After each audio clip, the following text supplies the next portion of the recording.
જિલ્લામાં આવેલા રાજકોટના ઉમેદવાર પરસોત્તમ રૂપાલાના સમર્થનમાં ભાજપે લગાવેલા પોસ્ટર બાદ હવે પૂર્વ મુખ્યમંત્રી વિજય રૂપાણી પણ રૂપાલાના બચાવમાં આગળ આવ્યા છે।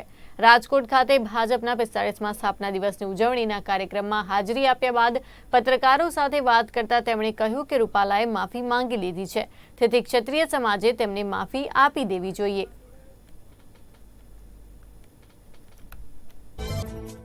જો કોઈ ભારતીય જનતા પાર્ટીમાં પ્રશ્ન છે જ નહીં। કોઈ ભારતીય જનતા પાર્ટીએ 26 ઉમેદવારો જાહેર કર્યા છે અને 26 ઉમેદવારો ભારતીય જનતા પાર્ટીમાં જીતશે। અમારા સામે કોઈ ચેલેન્જ નથી।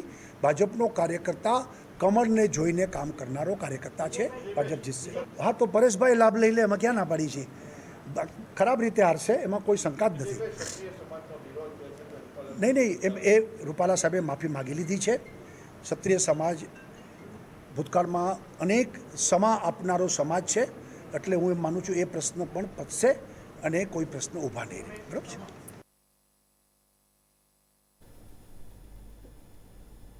તો ક્ષત્રિય સમાજ અને રાજકોટ બેઠક ઉપર